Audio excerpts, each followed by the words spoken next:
रविवार का दिन के कारण मैं इत्मीनान से अपने कमरे में अखबार पढ़ रहा था तो अचानक चाचा जी पर नजर पड़ी। वे सामने उदास व शांत खड़े हुए थे। मैंने बैठने का आग्रह करते हुए कहा, क्या बात है चाचा जी, परेशान से लग रहे हैं? तबीयत तो ठीक है ना? मैं ठीक हूँ बेटा, तुमसे कुछ कहना चाहता हूँ। बैठने के बाद चाचा जी ने धीरे से कहा। मैंने अखबार एक और रखते हुए कहा, तो कहिए ना चाचा जी। लेकिन चाचा जी शांत ही बैठे रहे। मैंने आग्रह करते हुए कहा, क्या बात है चाचा जी? जो दिल में है बेझिझक कह दीजिए। आपका कथन मेरे लिए आदेश है। चाचा जी की चुप्पी दरअसल मेरी बेचैनी बढ़ा रही थी। बेटा पवन, तूने कभी भी मेरी बात नहीं टाली है। आज भी इसी उम्मीद से तेरे पास आया हूँ। तेरी चाची और मेरा विचार है कि तू मिताली से शादी कर ले, उसे सहारा दे दे। बेचारी कम उम्र में विधवा हो गई है और दुनिया में एकदम अकेली है। मायके में उसका कोई नहीं है। हम बूढ़ा बूढ़ी का क्या भरोसा, तब वह अकेली कहाँ जाएगी? चाचा जी ने धीरे धीरे बात रखी। उनकी आंखें सजल हो उठी थी, गला भर आया था। मैं चुपचाप चाचा जी की बातें सुन रहा था और क्या कहूँ समझ नहीं पा रहा था। मेरे समक्ष एक और चाचा चाची का निर्णय था और दूसरी ओर मेरा प्यार जो पनप चुका था। मुझे लग रहा था कि यह बात सच है कि जीवन पथ का अगला मोड़ क्या और कैसे होगा कोई नहीं जानता। आज जीवन पथ का ऐसा मोड़ मेरे समक्ष आ खड़ा हुआ था जिसमें मुझे अपने परिवार के प्रति अपने कर्तव्य एवं अपने प्यार में से किसी एक का चुनाव करना था। मेरे जीवन पथ का प्रथम पड़ाव बचपन शुरू में काफी खुशहाल था। मैं अपने माता पिता की एकलौती संतान हूँ। पापा बैंक में मैनेजर थे और माँ कुशल गृहिणी। चूंकि पापा घर के बड़े बेटे थे और माँ अच्छे स्वभाव की महिला थी, इसलिए मेरी वृद्धा दादी हमारे साथ ही रहती थी। मुझे माँ बाप के साथ दादी का भी भरपूर स्नेह प्यार मिलता रहा। पटना के सबसे अच्छे स्कूल में मेरा दाखिला करवाया गया था। पढ़ाई में मेरी दिलचस्पी थी और शुरू से ही मैं मेधावी रहा, इसलिए अच्छे अंक लाता था। पढ़ाई के साथ साथ खेल कूद गायन आदि में भी मेरी विशेष रुचि थी। मुझे माँ बाप का पूरा प्रोत्साहन मिलता रहा, इसलिए सभी क्षेत्रों में अच्छा कर मैं परिवार एवं स्कूल की आंखों का तारा बना रहा। मेरे जीवन पथ में अचानक ही अत्यंत कठिन और पथरीला मोड़ आ खड़ा हुआ। मैं उस समय कक्षा 8वीं में पढ़ता था। माँ बाप का अचानक रोड एक्सीडेंट में देहांत हो गया। मेरे पास इस दुख को सहने की ना तो बुद्धि थी ना ही हिम्मत। मैं हताश और हारा हुआ सा सिर्फ रोता रहता था। उस कठिन समय में दादी ने मुझे संभाला और अपने छोटे बेटे यानी मेरे चाचा जी के घर मुझे ले आई। मैं चाचा चाची के साथ जमशेदपुर में रहने लगा।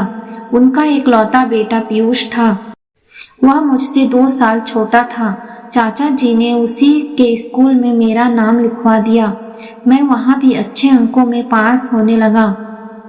चाचा चाची मेरे रहने खाने पीने पढ़ने लिखने आदि सभी व्यवस्था देखते, लेकिन मेरे और पीयूष के प्रति उनके व्यवहार में थोड़ा फर्क रहता। जैसे चाची मुझसे नजरें बचाकर पीयूष को कुछ स्पेशल खाने को देती, लेकिन पीयूष मेरे लाख मना करने पर भी उसे मुझसे शेयर करता। मैं चाचा चाची के सहाव नजरअंदाज कर तहे दिल से उनका आभार मानता कि उन्होंने मुझ बेसहारा को सहारा तो दिया ही अच्छे स्कूल में मेरा नाम भी लिखवाया। मेरी दादी जब तक रही मुझ पर विशेष ध्यान देती रही, किंतु वे माँ बाप के निधन से अंदर तक टूट चुकी थी। उनके जाने के 2 वर्ष बाद वे भी चल बसी। चाचा चाची पीयूष की उच्च शिक्षा हेतु अक्सर चर्चा करते। किंतु मेरे संबंध में ऐसी कोई जिज्ञासा नहीं व्यक्त करते। मैंने 12वीं की परीक्षा उच्च अंकों में पास की, फिर B.Com करने के बाद बैंक परीक्षा में उत्तीर्ण होकर मैं सरकारी बैंक में PO बन गया। इत्तेफाक से मेरी नियुक्ति जशमेरपुर में ही हुई तो मैं चाचा चाची के साथ ही रहा। वैसे भी मेरी दिली इच्छा यही थी कि मैं चाचा चाची के साथ रहकर उन्हें सहयोग दूं, क्योंकि दोनों को ही बढ़ती उम्र के साथ स्वास्थ्य संबंधी समस्याएं भी होने लगी थी। पीयूष ने बेंगलुरु से MBA किया, वहीं उसका एक मल्टीनेशनल कंपनी में सिलेक्शन हो गया। हम सभी उसकी खुशी से खुश थे। उसे जल्दी ही अपनी जूनियर मिताली से प्यार हो गया, जो चाचा चाची ने उसकी पसंद को सहर्ष स्वीकार करते हुए धूमधाम से उसका विवाह कर दिया। शादी के बाद पीयूष और मिताली बेंगलुरु लौट आए। पीयूष की शादी के बाद मेरा मन कुछ ज्यादा ही खालीपन महसूस करने लगा। उसी दौरान कविता ने कब इसमें जगह बना ली मुझे पता ही नहीं चला। कविता मेरी ही बस में आती जाती थी। सुंदर सुशील सभ्य कविता विशाल हृदय मालूम होती, क्योंकि हमेशा ही सबकी सहायता हेतु तत्पर दिखाई देती। कभी किसी अंधे को सड़क पार करवाती तो कभी किसी बच्चे की सहायता करती। बस में वृद्ध या गर्भवती महिला को तुरंत अपनी सीट ऑफर कर देती। मुझे उसकी यह सब बातें बहुत अच्छी लगती थी, क्योंकि वे मेरे स्वभाव से मेल खाती थी। हम दोनों में छोटी छोटी बातें होने लगी। धीरे धीरे हम एक दूसरे के लिए जगह रख साथ ही जाने आने लगे। दोनों को एक दूसरे का साथ अच्छा लगता। मैं उसके प्रति आकर्षण महसूस करता, किंतु चाह कर भी उसके सामने व्यक्त नहीं कर पाता। उसकी दशा भी मेरी समान ही महसूस होती, क्योंकि उसकी आंखों में चाहत समर्पण दिखाई देता, किंतु शर्मो हया का बंधन उसे भी जकड़े हुआ था। मैं अपने विवाह हेतु चाचा से चर्चा करना चाहता, किंतु झिझक महसूस होती। कई बार पीयूष की मदद लेने का विचार आता, किंतु वह अपनी नौकरी एवं गृहस्थी में ऐसे व्यस्त और मस्त था कि उससे चर्चा करने का अवसर ही नहीं मिल पाता। इसके अलावा उसका हमारे पास आना भी बहुत कम एवं सीमित समय के लिए हो पाता। उस दौरान मेरा संकोची स्वभाव कुछ व्यक्त नहीं कर पाता। मिताली के गर्भवती होने पर चाची उसे लंबी छुट्टी दिलवा कर अपने साथ ले आई। 5 माह का गर्भ हो चुका था। चाची बड़ी लगन एवं जिम्मेदारी से उसकी देखभाल करती, तो ये नए मेहमान के आगमन की खुशी से घर में हर समय त्योहार जैसा माहौल बना रहता। मैं अपने संकोची स्वभाव के कारण मिताली से थोड़ा दूर दूर ही रहता। हम दोनों में कभी कभी ही कुछ बात होती। जीवन अपनी गति से चल रहा था कि अचानक पीयूष का रोड एक्सीडेंट में देहांत हो गया। घर में मानो कोहराम मच गया। चाचा चाची का रो रो कर बुरा हाल था। मिताली तो पत्थर की मूर्ति सी बन गई, एकदम शांत गमगीन। मैं स्वयं के साथ साथ सभी को संभालने की असफल कोशिश में लगा रहा।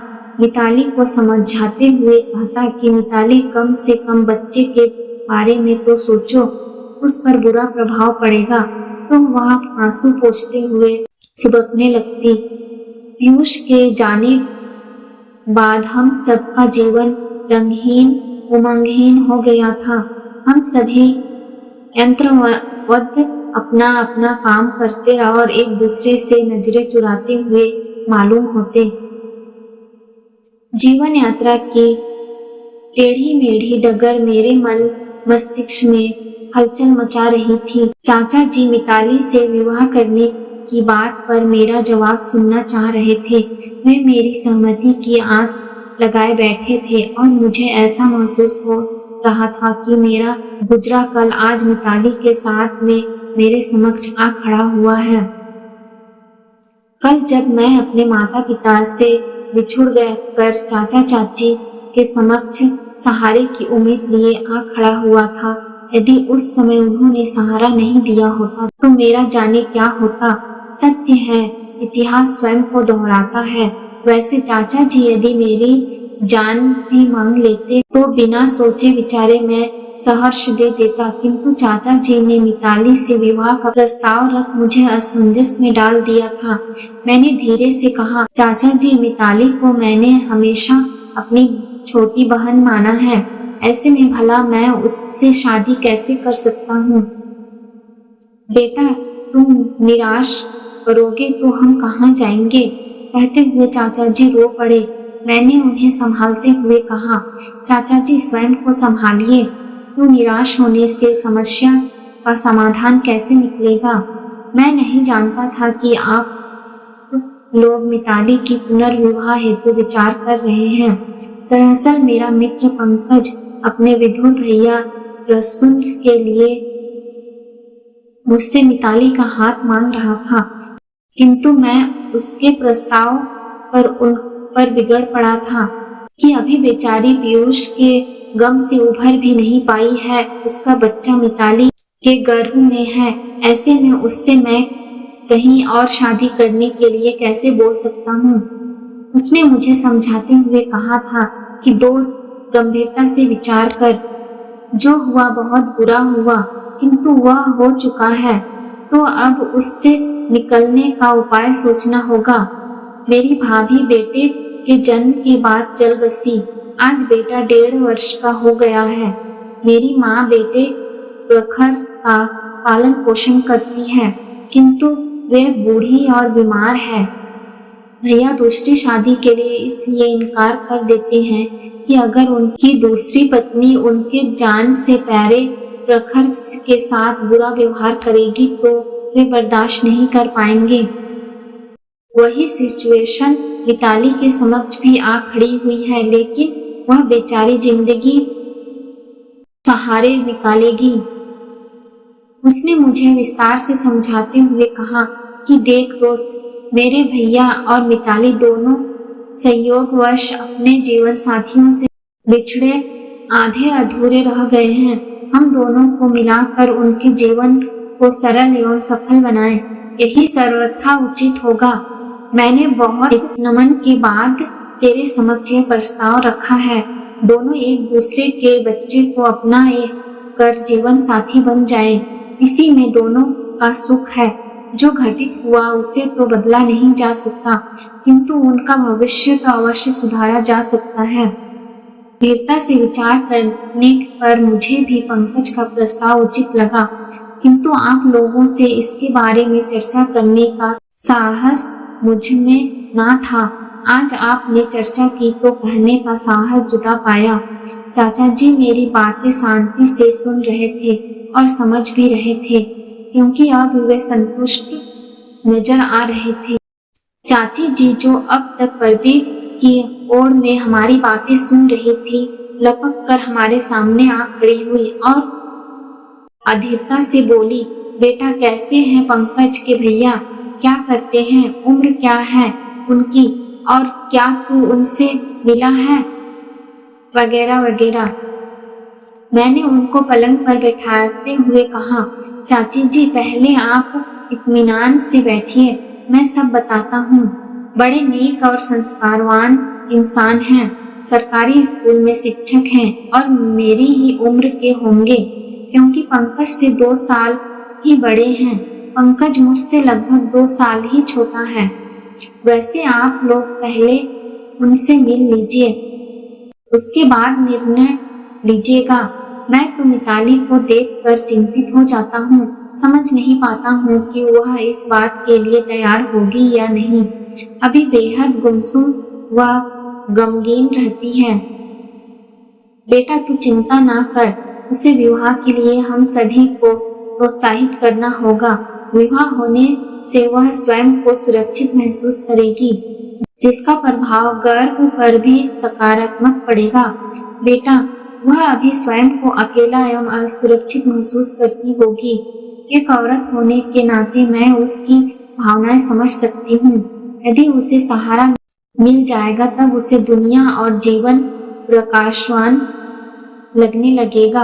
हम सब के सहयोग और प्रोत्साहन से वह सामान्य जीवन के प्रति अग्रसर हो जाएगी, चाची ने समझाते हुए कहा। फिर चाची 2 मिनट बाद बोली, बेटा पवन, मिताली की शादी के बाद हम तेरी शादी भी कर देना चाहते हैं। ठीक है चाची, लेकिन अभी हमें सिर्फ मिताली के संबंध में ही सोचना चाहिए। कच्ची उम्र में बड़ी विपदा उस पर आ पड़ी है। हाँ बेटा, बहुत दुख लगता है उसे यूं मूर्ति बना देखकर, लेकिन तेरी जिम्मेदारी भी पूरी कर देना चाहती हूँ। कोई नजर में हो तो बता देना। कहते हुए चाची ने स्नेह से मेरा सिर सहला दिया। मैं कविता को याद कर आहिस्ता से मुस्कुरा दिया। रसूल भैया के साथ मिताली की शादी कर दी गई। उनके प्यार, संरक्षण एवं हम सभी के स्नेह, सहयोग एवं प्रोत्साहन से मिताली ने स्वयं को संभाल लिया। समय से उसने प्यारी सी बेटी को जन्म दिया तो हम सभी को सारा संसार गुलजार महसूस होने लगा। सबसे बड़ी बात तो यह हुई कि अब मिताली खुश रहने लगी। बच्चे के नामकरण हेतु घर में चर्चा होने लगी तो मैंने कहा, रसो भैया, आपने बेटे का नाम प्रखर बहुत प्यारा रखा है, उसी तरह बेटी का नाम भी आप ही बताइए। रसूल भैया 2 पल सोचकर मुस्कुराते हुए बोले, मेरी बेटी का नाम होगा पीयूषा। जो है तो पीयूष की निशानी, किंतु दुनिया उसे मेरी निशानी के रूप में पहचानेगी। फिर प्यार से उन्होंने मिताली की ओर देखा। मिताली उन्हें आदर और प्यार से देखने लगी, मानो कह रही हो कि आपको पाकर मैं धन्य हो गई। मिताली की यह कहानी आपको कैसी लगी? अच्छी लगी तो प्लीज इस चैनल को लाइक और सब्सक्राइब जरूर करें और पूरी कहानी सुनने के लिए आपका बहुत बहुत धन्यवाद।